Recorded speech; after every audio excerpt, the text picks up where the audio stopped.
Hoje eu queria ver com vocês a respeito de um assunto que tem sido motivo de grande debate dentro da nossa denominação, que é a questão da maçonaria. É uma questão antiquíssima e foi causa da primeira divisão na igreja, uma das causas da primeira divisão que aconteceu na nossa denominação no início do século XX, 1902, por aí. A questão maçônica foi levantada porque tinha muitos pastores e presbíteros e membros da igreja que eram maçons, e dentro da igreja se levantou a consciência de que era preciso que a maçonaria e o cristianismo eram incompatíveis uns com os outros, um com o outro. E aí houve uma grande discussão sobre isso. A essa altura estava havendo também discussão a respeito de outras questões, como a presença dos missionários americanos dentro da Igreja Presbiteriana do Brasil. Havia um grupo que queria a independência da igreja. E também, por incrível que pareça, o Mackenzie, na época era a Escola Mackenzie, ela também estava no meio dessa discussão, como ela deveria ser regida a escola, se o conselho que regiu o Mackenzie era para ser feito de nacionais ou de missionários estrangeiros. E a igreja não chegou a uma conclusão. Em 1902, por aí 1906, eu não me lembro bem da data, não tenho certeza, saiu um grupo da Igreja Presbiteriana do Brasil se pronunciando contra a maçonaria, se pronunciando contra a presença dos missionários estrangeiros, e fundaram a IPI, Igreja Presbiteriana Independente. Então hoje a IPI existe por conta dessa divisão. E no que diz respeito à maçonaria, na Constituição da Igreja Presbiteriana Independente, que não é a nossa denominação, está escrito que é proibido, que não aceitará como membro quem for parte de qualquer seita secreta, especialmente da maçonaria. A nossa igreja, a IPB, resolveu ficar com os maçons. Só que, à medida que os anos foram passando, voltou outra vez o assunto. Mas a maçonaria tem coisas que não estão de acordo com a palavra de Deus e tal. E o nosso Supremo Concílio foi adiando o assunto, então chegou a fazer recomendações. Nunca proibiu, mas fez recomendações. Recomenda que os oficiais da igreja não sirvam a maçonaria, sempre recomendando, nunca tomando uma posição assim mais radical, até o Supremo Concílio do ano passado, quando a igreja resolveu, primeiro, que ela não aceita mais membros que sejam maçons, ou seja, a partir daquela decisão, os conselhos das igrejas, quando forem receber novos membros, geralmente se faz um exame, não é isso? Se faz um questionário. E agora uma das perguntas vai ser: você é membro de alguma seita secreta, de alguma organização secreta, de maçonaria? Se a pessoa disser que então vai ser colocada a escolha para ela. Ou você deixa a maçonaria para ser recebido na igreja, ou então nós não podemos lhe receber. Então a igreja tomou essa decisão. E os pastores e presbíteros que já são maçons? E tem vários, tem muitos dentro da IPB. Então o Supremo Concílio resolveu que quando o presbítero que é maçom terminar o mandato dele, ele só pode ser reeleito se ele largar a maçonaria. Tá? E os pastores, já que não tem mandato para ser pastor, quer dizer, pastor é diferente a situação, eles são encorajados e exortados a sair da maçonaria. Isso provocou uma polêmica muito grande.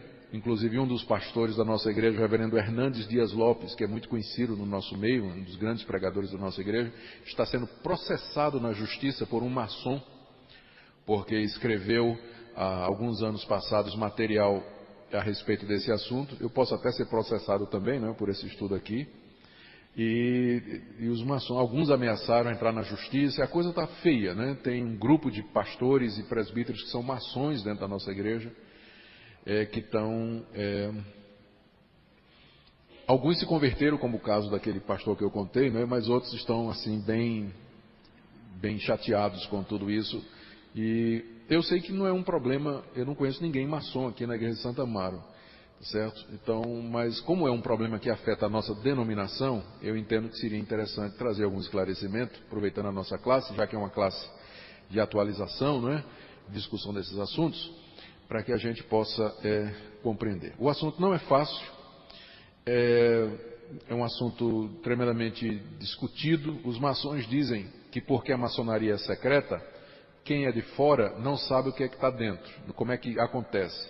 Aí quando a gente diz então diga o que é que acontece para que a gente não faça um julgamento errado, eles dizem, não, nós não podemos dizer que temos juramento de segredo. Diga, então é muito fácil, vocês dizem que nós não podemos falar porque a gente não conhece. Quando a gente pede então para os que conhecem falar, vocês dizem que não podem. Então fica uma situação insustentável, né? Mas existe publicação, né, a respeito disso. Por exemplo aqui, as fontes de informação.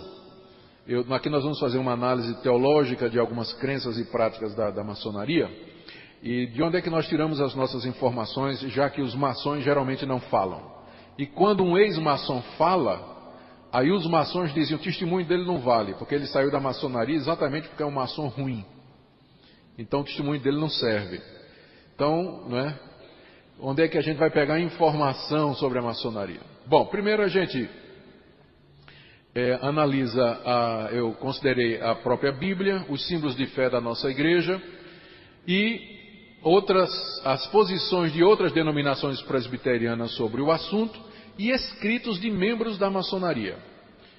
E para esse estudo eu consultei o Regulamento Geral do Supremo Conselho do GAL 33 para a República Federativa do Brasil, os Landmarks e Constituição de Anderson, divulgação da Grande Loja de Minas Gerais, Ritual do Aprendiz Maçom, Instruções para o Companheiro Maçom, Regulamento Geral do Supremo Conselho do GAL 33 para a República Federativa do Brasil, Ritualística e Procedimentos Maçônicos, e aí outros documentos que qualquer maçom haveria de reconhecer que são documentos oficiais. Então aí não tem como dizer que a gente está imaginando coisa, né? Que a gente não está imaginando coisa. Também outra coisa que é importante dizer, a maçonaria ela não é uniforme. Você tem as chamadas potências, tem diferentes potências, que equivaleria, em termos do evangelicalismo, às diferentes denominações dentro da maçonaria, né?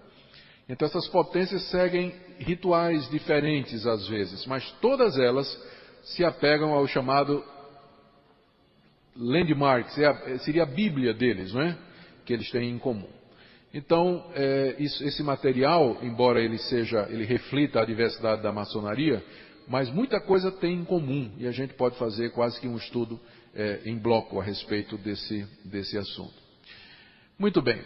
Eu também, nessa análise, eu me baseei na posição e nos relatórios que foram produzidos por igrejas antes de nós, porque esse assunto não é um assunto que preocupa só a Igreja Presbiteriana do Brasil, mas outras igrejas presbiterianas e reformadas e batistas reformados, e às vezes não reformados, eles têm discutido esse assunto até antes de nós, e já tomaram uma posição.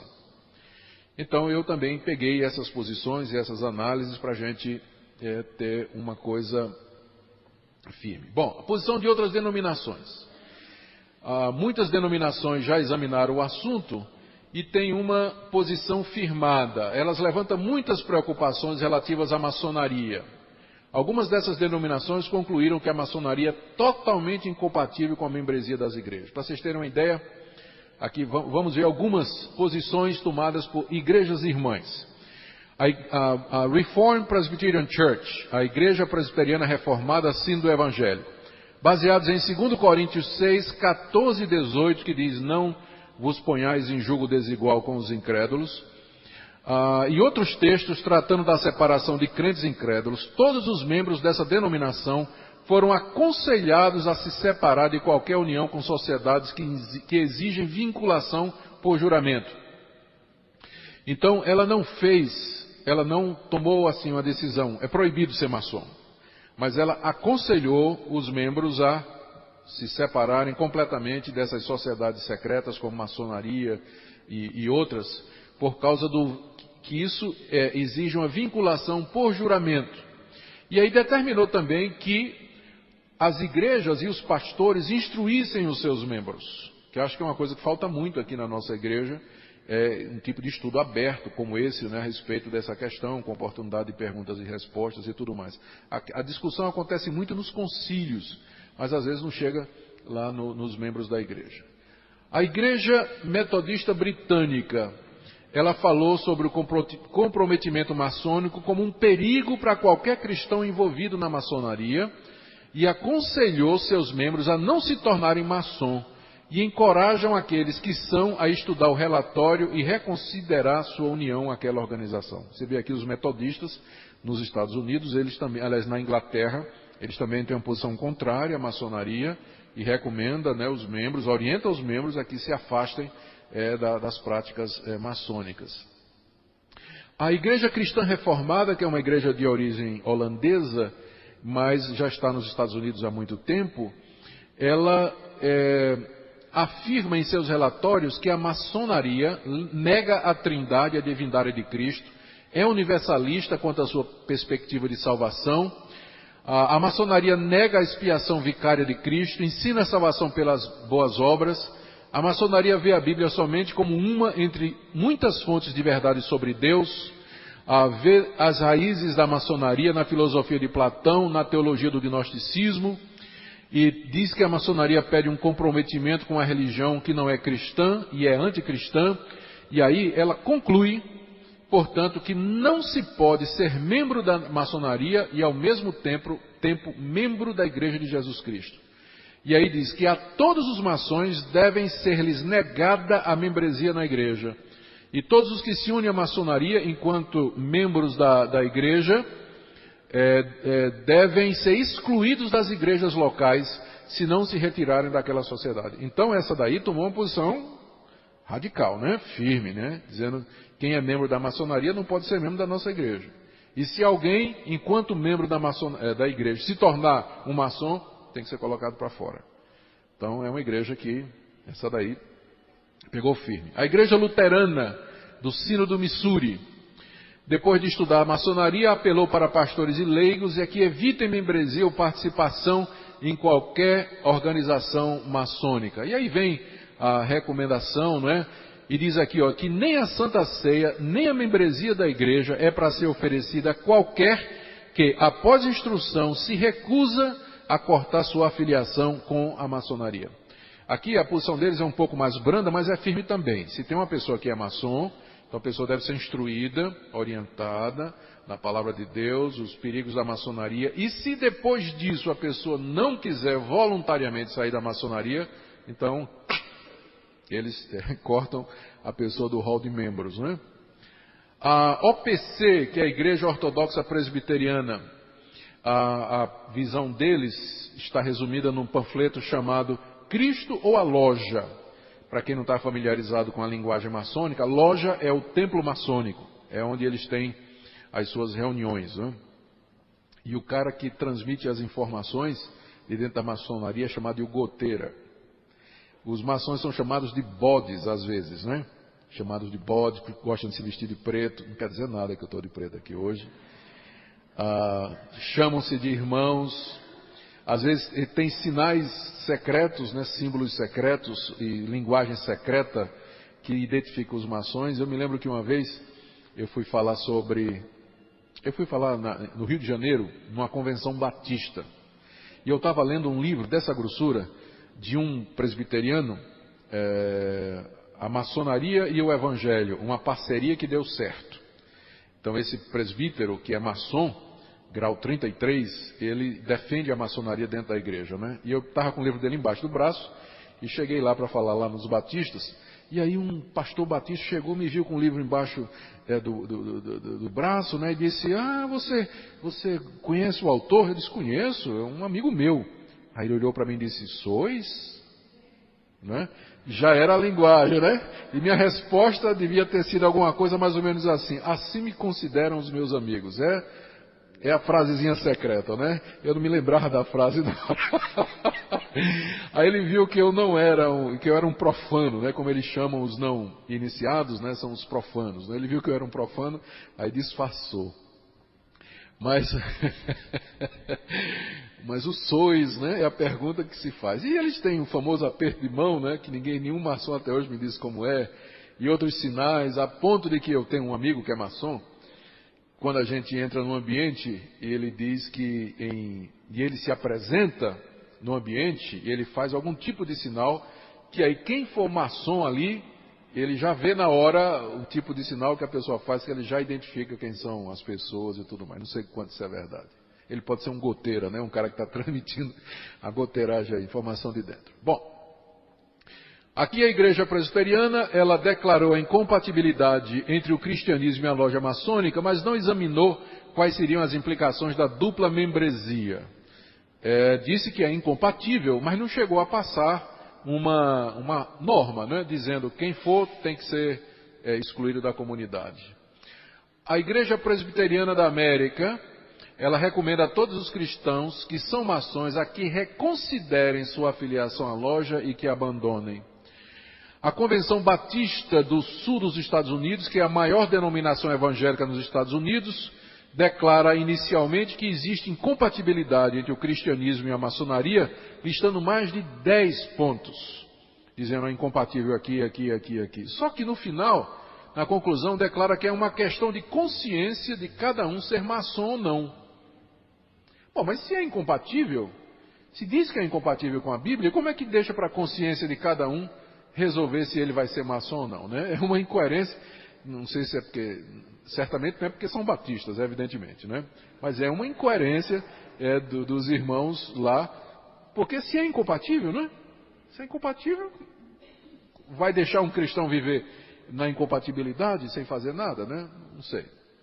Bom, aí vem aquele terceiro ponto aqui. Eu primeiro falei das fontes, né? Segundo ponto eu falei das posições de outras igrejas sobre a maçonaria. E agora vem a pergunta se existe uma informação confiável sobre a maçonaria. Então, como eu já disse para vocês, uma das objeções mais frequentes feitas pelos membros da maçonaria é que não existe fontes confiáveis. Eles geralmente procuram diminuir o valor das fontes escritas, dizem que o testemunho oral é exatamente de gente que saiu de dentro da maçonaria e que não vale. Então, eles tentam realmente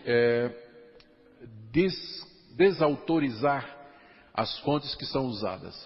Isso porque as partes consideradas secretas da maçonaria constituem apenas uma pequena proporção das atividades da ordem. Mas as ideias centrais da maçonaria, sua filosofia e história, têm sido alvo de centenas de obras escritas por maçons e antimaçons destinadas ao público em geral e aos maçons em particular. E estas obras podem ser adquiridas, inclusive, em livrarias maçônicas que são abertas ao grande público. Tá? Então, na verdade, embora eles falem assim que tem muita coisa secreta, mas na verdade não é tanto. Tá? E a filosofia da maçonaria, suas ideias, elas podem ser. O que existe de secreto são alguns rituais, alguns gestos, palavras, frases, sinais de comunicação, identificação, mas no geral o que a maçonaria pensa, isso aí é aberto. Existe bibliotecas maçônicas contendo livros escritos por maçons dos graus mais elevados, como por exemplo em Chicago, a Scottish Rite Library, quer dizer, a livraria do rito escocês, que é uma das potências da maçonaria, o chamado rito escocês, que inclusive é muito chegado à igreja presbiteriana por causa da origem, né? Escócia, né? Andaram juntos durante muito tempo, então, isso aí. Também você tem em Nova York, literatura maçônica, livrarias enormes onde você pode. E aqui no Brasil, você encontra em muitas livrarias também, no sebo, né? Maçom que saiu da maçonaria e vende os livros dele, ou entrega no sebo os livros dele, você pode comprar ou adquirir muita literatura de dentro da maçonaria. Tá, aí também você pode pedir pela internet, né? Como Risardo da Camino, por exemplo. Você pode pedir ali, ó, tem esses livros aqui, ó, Kadosh, O Ápice da Pirâmide, tal da editora Madras, que é uma editora que publica material maçônico. Então, aqui eu estou dando aqui dicas, né, para o pessoal que quer investigar o assunto, né, que pode encontrar esse material. Uma vez foi feita uma pesquisa, desculpe, deixa eu voltar aqui. Foi feita uma pesquisa pelo John Ankerberg, que é um apresentador de programas, é um entrevistador de uma televisão cristã nos Estados Unidos. Ele mandou uma carta aos grão-mestres de todas as 50 grandes lojas da América, com a pergunta: como líder maçônico oficial, quais os livros e autores que você recomenda como sendo confiáveis com respeito à maçonaria? Para ir pegar o cara pelo pé, né? Porque aí, bom, vocês disseram que estes são confiáveis, né? E aí teve resposta assim, ó.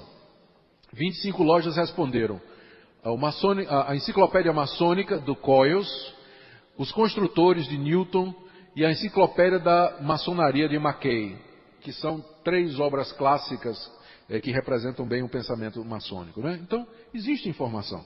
Por mais que eles dizem que é secreto, que não pode saber, mas tem informação sim e que pode ser estudada. A conclusão é que há escritores autorizados pela maçonaria e que há uma notável semelhança das ideias expressas por fontes várias. Então, essa cortina de fumaça que às vezes é lançada, ela é apenas para evitar um exame mais profundo. Quarta coisa que eu analisei, isso aqui não deu certo, aqui embaixo. Quarto lugar, acusações injustas e improcedentes contra a maçonaria. Para ser justo com a maçonaria, eu verifiquei que muitas coisas que são ditas contra a maçonaria, na verdade, não procedem. Parte da ignorância, de preconceito. Então, é justo que a gente limpe o terreno, né? E diga que tem certas coisas que são alegadas contra a maçonaria e que não são verdade. Por exemplo, o fato de ser uma sociedade secreta. Não é que não é verdade, é que não faz sentido. A gente não pode ser contra a maçonaria só porque ela é uma sociedade secreta.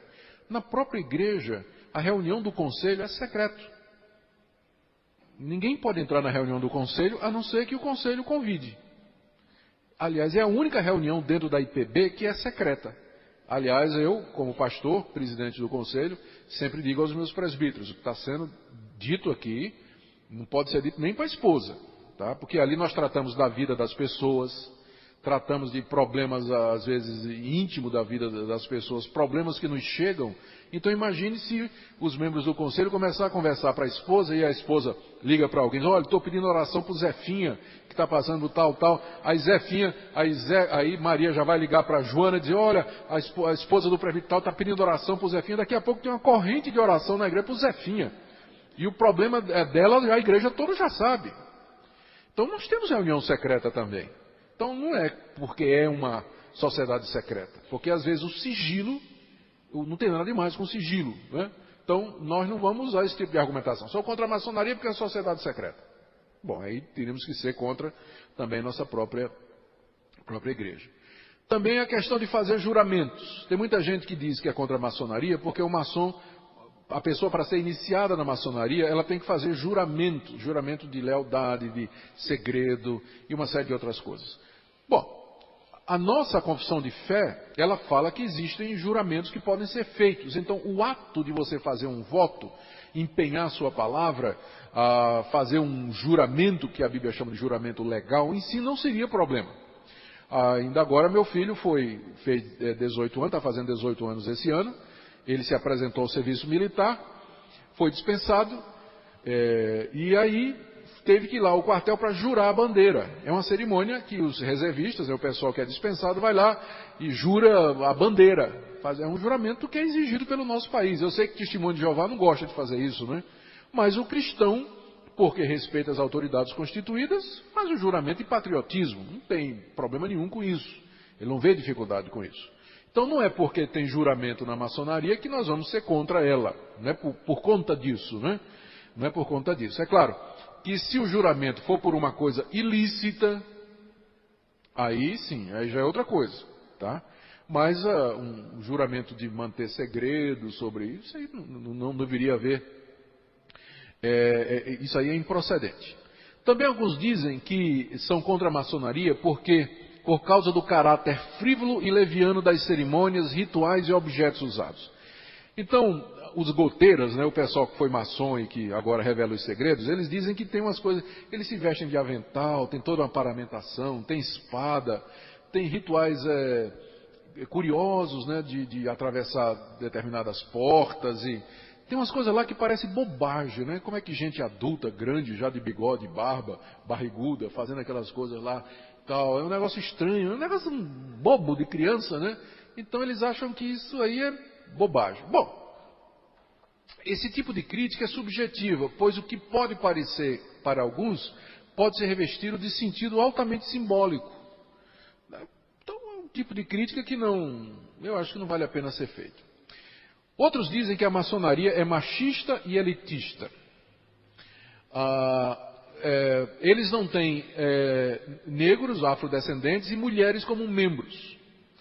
E de fato não existe, quem acusa a igreja presbiteriana de ser machista porque não tem mulheres pastoras, a maçonaria é pior ainda, não tem mulher maçom. Não tem maçonaria feminina, a não ser, eu soube que existe alguns casos em que tem maçonaria feminina, mas que geralmente não são reconhecidos, né? Então a mulher não entra na maçonaria. E há também, dizem, preconceito contra isso. Já deve ter havido, porque eu conheço pessoas, eu conheço inclusive um presbítero que é afrodescendente, mas que é maçom. Então, no Brasil, onde a nossa cultura é tão rica, não é? Onde o preconceito, pelo menos, não é tão evidente como em alguns lugares, outros. Então, eu creio, como os mormons, quando começaram, eles diziam que os que não fossem da raça caucasiana, eles eram descendentes de Caim, e você não tinha mormon aqui no Brasil que fosse negro na origem. Mas aí depois o profeta lá teve uma revelação de que Deus mudou a situação e passou a aceitar. Então pensa numa igreja preconceituosa, né, como é o mormonismo também. Então eles acusam disso aí. Bom, no máximo que a gente pode dizer, eu acho que eles são mesmo machistas e racistas, né? Pois não? Judeu, eu acho que sim. Eu acho que sim. Eu nunca ouvi nada contra judeu. Nunca ouvi. Agora, eu acho que são machistas e elitistas. Agora, o máximo que a gente pode dizer, tratando eles assim em termos de coerência, é que eles dizem que a maçonaria é uma fraternidade universal. Não é. Se excluir determinadas raças e o gênero feminino, então como é que pode ser uma fraternidade universal? É uma fraternidade machista e elitista, não é? Então essa é uma das críticas que fazem contra a maçonaria. Dizem que é um culto satânico. E isso aqui foi que deu rolo no Supremo Concílio, porque no documento que foi apresentado no Supremo Concílio, o primeiro documento para ser discutido, ele falava das inconsistências da maçonaria, mas não chegava a dizer que a maçonaria era satânica. Tá certo? Ou que era bruxaria. Só que entrou um substitutivo apresentado por um pastor muito eloquente que movimentou o Supremo Concílio todo, o plenário todo, e nesse documento fala que é como a feitiçaria. E aí os maçons ficaram revoltados. Por isso que esse maçom entrou na justiça, né, contra o pastor que propôs isso aí, porque ficou muito pesado.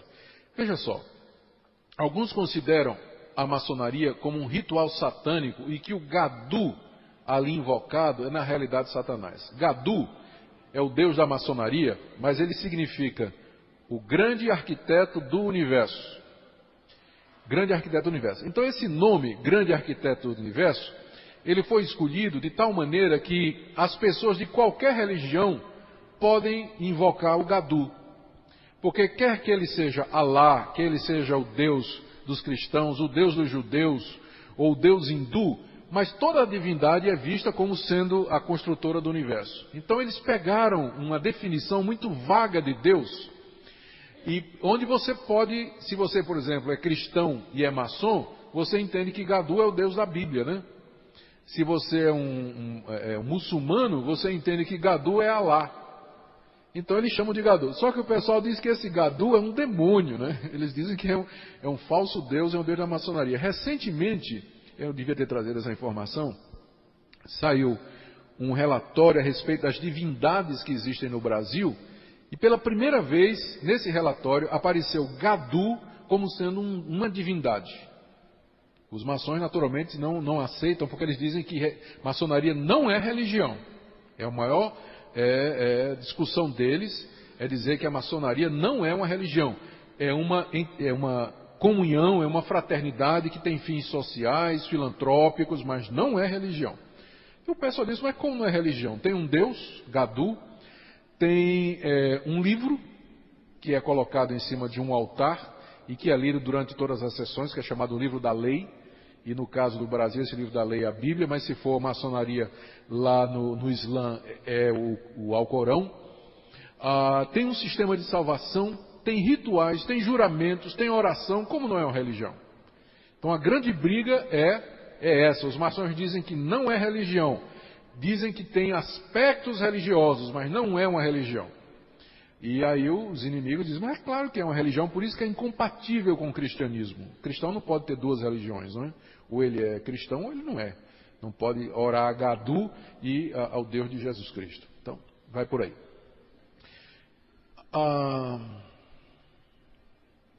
Sim, esse aqui é interessante, veja só. Eu acho que isso aqui não procede. Está dizendo que ninguém pode ser maçom e crente verdadeiro ao mesmo tempo. Tem gente que diz que os crentes que estão na maçonaria, na verdade eles não são crentes, porque se fossem, eles já teriam saído da maçonaria. Eu não penso assim. Eu acho que podemos ter um crente verdadeiro, que está enganado, porém, está com julgamento sem estar muito correto, e que está na maçonaria.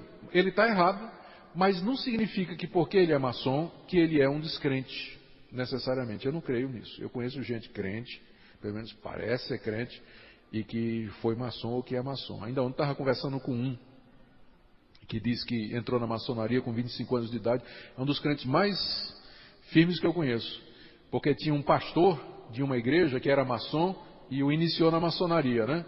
Ele frequentou 3 anos até que um dia o pai dele chegou para ele e disse assim, rapaz, larga esse negócio de maçonaria, tu não tem o que fazer na igreja não? Tu vai para essas reuniões na loja, se encontra o maçônico e tudo, por que não trabalha na UPH da igreja? Vai fazer as coisas da igreja, larga esse negócio de maçonaria. E ele largou desde 1970 e poucos a maçonaria. Mas ele era crente verdadeiro, apenas não sabia, não entendeu, não viu e assim por diante. Então, essas são algumas coisas que eu queria dizer a começo. Alguma pergunta aqui? Alguma dúvida? Por favor.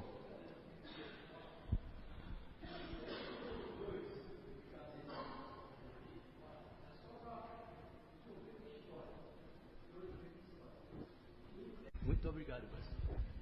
É um testemunho muito interessante. Interessante que foi esse meu amigo que foi iniciado na maçonaria, que eu acabei de contar, já passou 3 anos, foi em Itabuna também, viu?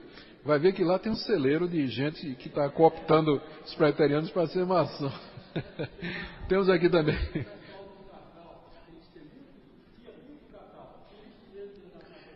Porque lá era uma região de riqueza, né?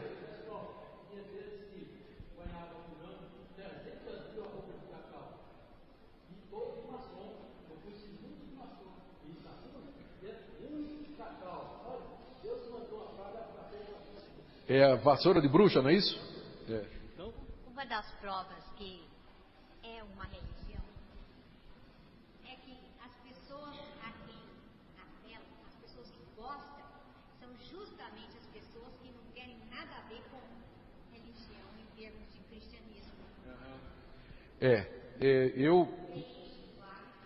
Exatamente. Eu conheço vários maçons. E meu conhecimento é limitado e eu não posso generalizar. Mas dos maçons que eu conheço, eu não conheço nenhum que seja profundo na escritura, na Bíblia, no conhecimento da teologia. Geralmente são pessoas mais pragmáticas, mais práticas, assim. Agora, eu não conheço todo mundo que é maçom. Sei que teve pastores de grande nome, né, na igreja e que foram maçons. Por exemplo, nós cantamos hinos, esse é um argumento que é usado até quando o pessoal diz, se a gente excomungar os maçons, nós temos que tirar do nosso hinário vários hinos que foram escritos pelo Salomão Ginsburg, que era um batista missionário e inólogo. Escreveu vários dos hinos, um maçom, escreveu vários dos hinos que nós temos aqui no nosso hinário. Então os maçons estão dizendo, se vocês botam a gente para fora da igreja, sejam coerentes e tiram também esses hinos do hinário.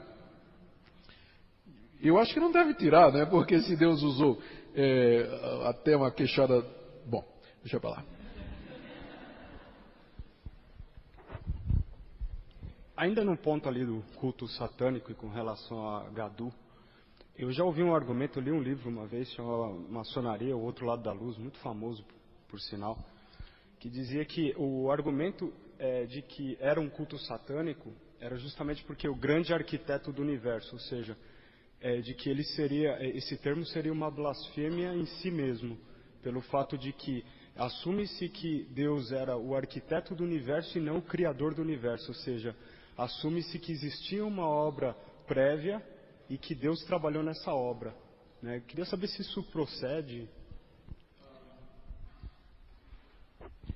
Eu acho que quando eles falam o grande arquiteto, eles querem dizer o criador mesmo. É a pessoa que fez do nada. Pelo menos é o que os maçons cristãos dizem, quando eles estão discutindo comigo, eles dizem, não, mas o Deus lá que eu adoro na maçonaria é o meu Deus, é o Deus da Bíblia, que fez o mundo e tudo que neles há, não estou adorando outro Deus. Então eles, porque é tão vago, né? Deixa eu passar aqui também para o senhor. Vamos pedir que os irmãos sejam breves, que eu tenho que concluir. Sim, bem breve. Eu sou da igreja presbiteriana, a primeira igreja presbiteriana de Limeira, e eu casei em 79 em São Bernardo do Campo. E o pastor que fez o meu casamento também era maçom. Depois a igreja, eles descobriram e estava acabando o mandato dele. Mas o casamento valeu ou não valeu? Só Deus sabe. Eu casei de novo, né? Então, essa é outra esposa, né? Eu casei novamente, minha esposa faleceu, né? Fiquei viúvo muito tempo, mas Deus fez a obra completa. Essa região aqui do interior de São Paulo, Limeira, São Bernardo, mas aproveitando que o senhor falou, essa região aqui do interior de São Paulo, de Sorocaba, aquela região toda por ali, é onde tem a maior concentração. Lá tem uma igreja presbiteriana, em Sorocaba, que o conselho todo é de maçom, o conselho e o pastor. É? Muito bem, olha aí então. É maçom também, não é? Vou dar a palavra aqui. Quando eu estava fazendo faculdade, eu comecei a ter essa curiosidade também de entender o que é maçonaria. Aí eu lembro que na biblioteca lá do Mackenzie tem um monte de livros lá de maçonaria. Eu comecei a ler vários. E falavam todos muito sobre ética, né? Que eram livros normalmente alemães traduzidos para o português. De ética, dessa questão do arquiteto. Mas assim, dava a entender que era uma busca da verdade. Eles tentavam estudar todas as religiões e buscar a verdade ali, o que é bom daquilo e tal. Eu conheci vários maçons, ex-maçons, que se tornaram cristãos. E eles ficavam assim muito alegres quando eles entendiam o evangelho, quando eles se encontravam com Deus, né, com Jesus. E eu não entendo na minha cabeça como é que uma pessoa que conhece Jesus precisa de ir na maçonaria. Porque eu entendo que na maçonaria é uma busca, é uma curiosidade, uma especulação. E o cristianismo te dá essas respostas, né? Então eu não entendo por que... É interessante que um dos rituais, eu não sei a que nível é, se não me engano é já o aprendiz, faz parte do ritual, que quando a pessoa que está sendo iniciada, ela vai entrando, e aí então o venerável da loja pergunta, a que viestes, ou o que é que desejas? Aí ele diz, eu estou vindo das trevas à procura da luz. Faz parte do ritual. Eu não sei a que nível, eu acho que é do aprendiz. Seu Jorge.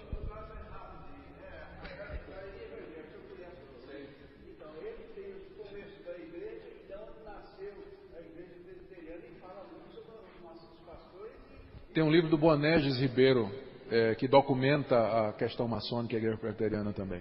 Tá bom, gente, deixa eu só ir aqui para a minha conclusão, já que o nosso tempo está avançando.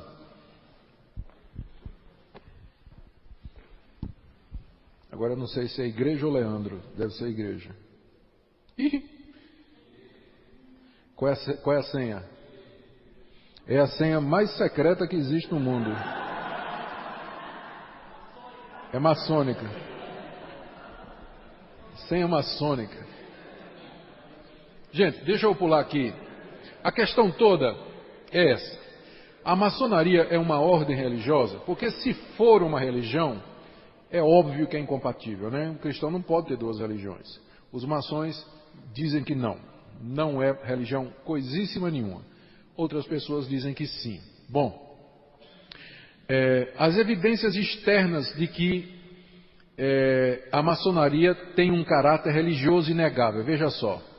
Os maçons se encontram em templos, onde orações são feitas a uma divindade, eles se ajoelham frente a um altar sagrado para fazer seus juramentos sagrados, precisam estar em sujeição ao líder da loja, que é chamado Venerável Mestre, que possui pendurado acima de sua cabeça uma letra grande, a letra G, que simboliza o conceito maçônico de divindade. No altar sagrado se encontra uma Bíblia, ou um Alcorão, ou outros livros sagrados, dependendo da religião particular de cada candidato. Não se pode aderir à loja sem jurar crença no Ser Supremo. Além disso, o candidato é ensinado nos rituais acerca da imortalidade das suas almas. Se isso aí não for uma religião, eu não sei o que é. O que é que tem? Bico de pato, pena de pato, pé de pato, quaca feito um pato e não é um pato. É uma pata, né? Tá certo? Os maçons sustentam que não há teologia na loja, na maçonaria. Não existe uma teologia. Contudo, teologia significa estudo de Deus. A maçonaria fala claramente a respeito de um Deus, exige uma crença em Deus, instrui o candidato quanto à maneira de orar e informa a este o nome verdadeiro de Deus. A teologia da maçonaria é desempenhada nas várias cerimônias de seus diferentes graus. Um exame dos significados das cerimônias e dos símbolos demonstra a teologia específica da loja. Por exemplo, aqui agora as evidências internas, os ritos, os landmarks e regulamentos. O rito escocês, aqui eu estou lendo o regulamento geral do Supremo Conselho do grau 33. O rito escocês antigo e aceito se compõe de 33 graus que em suas diversas séries desenvolvem sucessivamente as doutrinas e a filosofia da maçonaria, constituindo-se assim em uma escola de ética, que foi o que o irmão falou, cujo programa é cultuar a Deus e cultivar a espiritualidade. Isso está no landmark, está no regulamento geral do Supremo Grau 33 da maçonaria brasileira. Eles mesmos dizem, né, que é cultuar a Deus e cultivar a espiritualidade. E aqui eu cito dos landmarks algumas coisas que mostram o seu caráter religioso. Aí leio também a Constituição de Anderson, que é um daqueles livros clássicos que são aceitos aqui. Aqui tem alguns, por exemplo, no Arco Real, que é um rito do 13º grau, na abertura da Câmara, logo na abertura as perguntas: onde estamos e para que estamos? A resposta é: no centro do lugar mais sagrado da terra. E para ver se encontramos nas antigas ruínas de Enoque o delta resplandecente de puríssimo ouro, onde está gravado o sublime nome do Gadu. Isso parece ritual, fórmula mística, sei lá o que é. Aí, por isso que o pessoal fica... Quando os trabalhos são iniciados, simbolicamente ao cair da noite, o sapientíssimo mestre pergunta: e por que os nossos trabalhos começam a esta hora, irmão Adoniran? O claríssimo mestre, personificando Adoniran, responde: para simbolizar a nossa ignorância a respeito do verdadeiro Deus e seus atributos, e expressar com a verdade o desejo que nos incita a sair dela. Quer dizer, imagina um crente dizendo isso, né, que ele é ignorante do verdadeiro Deus. E aí são várias outras declarações. O grande pontífice, que é o 19º grau, diz aqui, ó.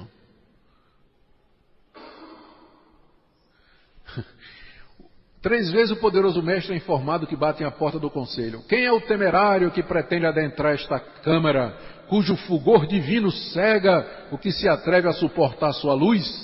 Aí o introdutor informa, dizendo: é o nosso fiel e veraz irmão, um grande introdutor que apresenta fulano, isso aqui é um ritual de iniciação, né?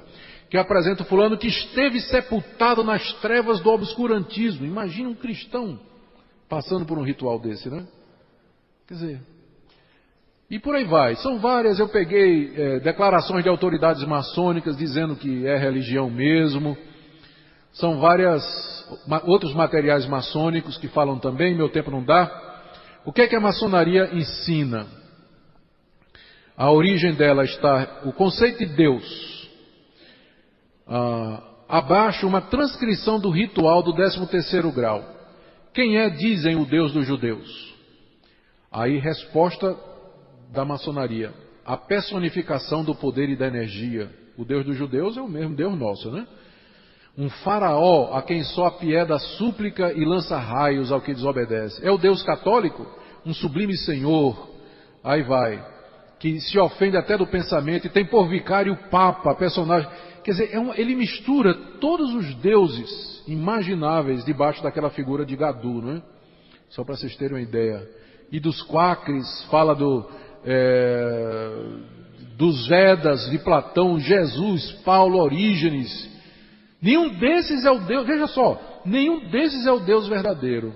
E E o que impede a queda instantânea desses ídolos é o talento. Assim não é o credo, senão o talento, a pureza e a fidelidade, tal, e por aí vai. Quer dizer, negando inclusive o nosso Deus. Eu queria ter tempo, porque o trabalho é bem extenso, eu quero chegar só nas conclusões. O conceito da maçonaria sobre a Bíblia, que não é a palavra de Deus, sobre Jesus Cristo, olha. No ritual do 32º grau, descrito no ápice da pirâmide, extraímos a seguinte declaração do ritual. O presidente diz: encontramo-nos na entrada da cripta, escutai a voz dos operários que nos precederam e que se dispõem a nos auxiliar na edificação do último tempo. 9 vozes se fazem ouvir. A voz de Confúcio, Zaratrusta, Gotama, Moisés, Hermes, Trimegistos, Platão, Jesus de Nazaré, o Cristo, Maomé e finalmente aquele do amanhã, uma alusão à crença das religiões da vinda do seu Messias. Quer dizer, coloca Jesus como sendo um dos iluminados, uma das vozes que vieram aqui a esse mundo, né? E por aí vai. Conceito maçônico de salvação, enquanto que a Bíblia diz somos salvos pela graça, sem obras, a maçonaria insinua claramente a salvação pelas obras. Nega o conceito bíblico do pecado original. Olha aí, ó. A maçonaria tem ensinado que cada homem pode, por si só, desenvolver a sua própria concepção de Deus e, por meio disso, alcançar a salvação. Isso é um livro de autoridade maçônica, né? Ensinando a respeito disso. Bom, eu quero chegar logo no fim. Conceito maçônico de irmandade. Incompatibilidade entre maçonaria e a fé reformada.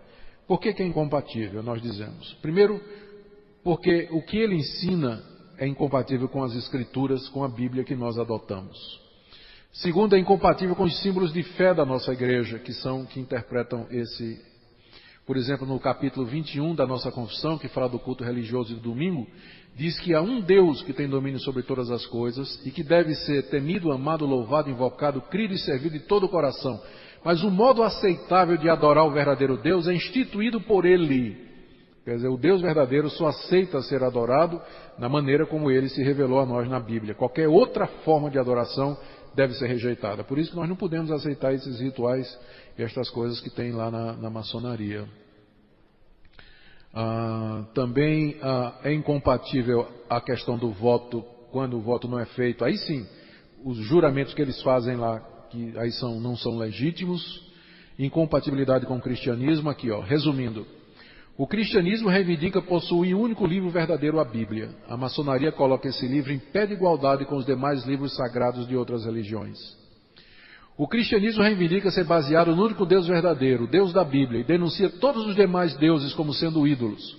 A maçonaria reconhece como iguais os deuses de todas as religiões, sendo o único Deus verdadeiro o seu Gadu. O cristianismo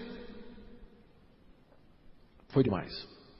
Descreve Deus como o Pai de Jesus Cristo e como filhos de Deus somente aqueles que pela fé receberam a Jesus Cristo.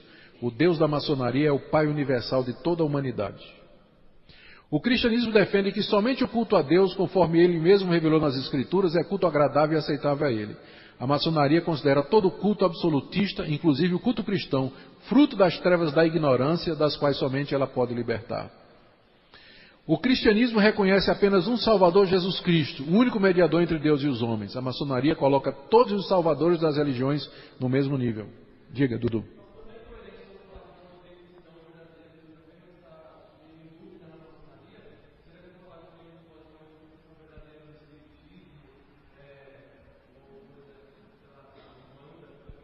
Não é incrível?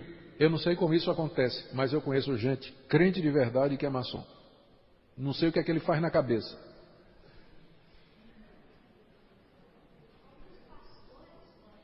Tem pastores, e pastores de nome.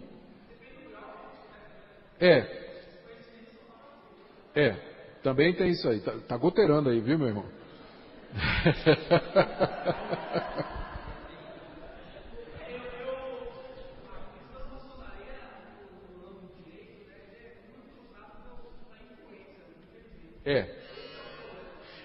Você tem razão. O pessoal hoje diz que a maçonaria de hoje no Brasil, ela já não é mais de antes. Da mesma forma, eles fazem a comparação. Dizem, olha, por exemplo, a igreja evangélica no Brasil, totalmente superficial. Você tem gente que está nas igrejas evangélicas que não sabe nem o que é que a igreja evangélica acredita. A mesma forma, a maçonaria de hoje é muito misturada. O pessoal que entra na maçonaria não está em busca desses ideais filosóficos da maçonaria filosófica, mas entra por causa da irmandade, porque maçom ajuda maçom. Né? Quando um maçom sabe que outro maçom está precisando, ele vai lá e ajuda mesmo. Então muita gente que entra na maçonaria não está pensando nessas questões filosóficas, religiosas, ideológicas, mas entra, como muita gente entra na igreja, para se valer do que a igreja pode dar. Tem gente que faz isso. Né? Então isso explica às vezes porque é que tem gente que é crente e é maçom.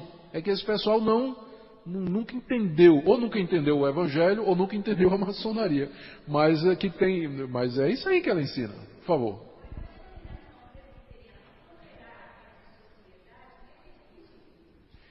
Eu também acho. Eu também acho que é difícil entender. Só podemos nos alegrar, nos entristecer pelos anos todos que passaram, né, sem que a nossa igreja refletisse mais sobre isso, e pelo menos nos alegrar que nós estamos vivendo um momento em que ela está tomando uma posição. Agora veja, isso está provocando, tem quem diga que isso vai provocar até um racha de novo na igreja. Que se tiver que ser, que seja. Mas se for o preço, que seja pago, né? Mas que é isso aí. Diga.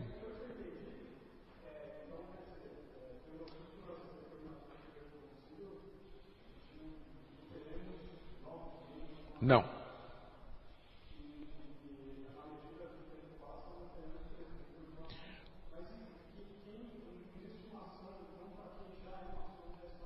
Não. Quem já é maçom, veja só, um membro da igreja que já é maçom, ele vai permanecer. Não tem, a igreja não... A igreja resolveu fazer o seguinte, são duas coisas diferentes. Uma coisa é você tomar uma posição. Maçonaria é incompatível com a fé cristã. Segunda coisa é como você vai administrar isso numa realidade em que você tem muita gente que é maçom na igreja, inclusive pastores e presbíteros. Como é que resolve isso?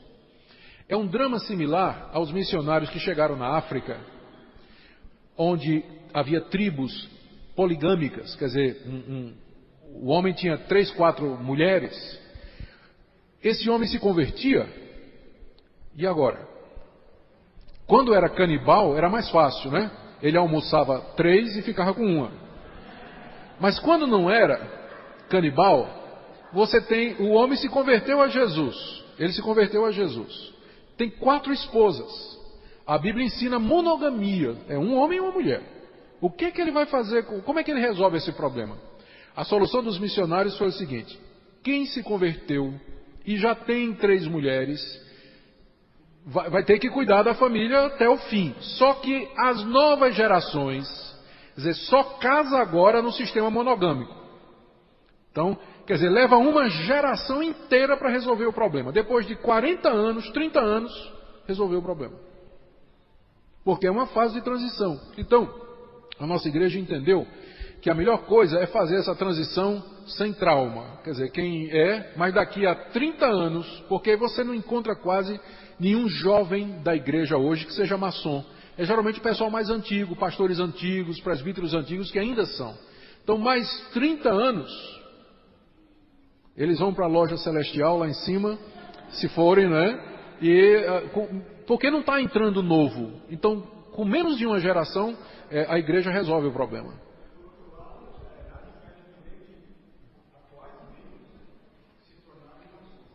Impede.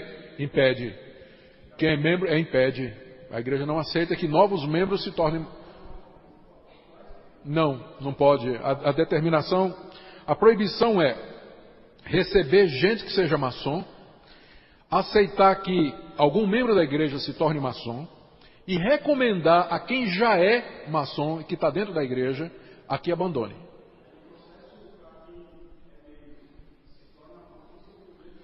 É disciplina.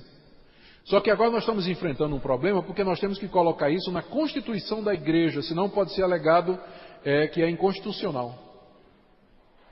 Então, provavelmente vai ter uma mudança na nossa Constituição para tornar isso oficial.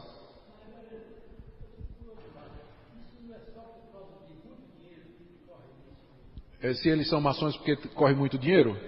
Não sei. Eu não sei. Tem gente que acredita mesmo na maçonaria como instituição. Eu não sei se é por causa do dinheiro. Pode ser, deve ter gente que entra por causa do dinheiro. Por favor.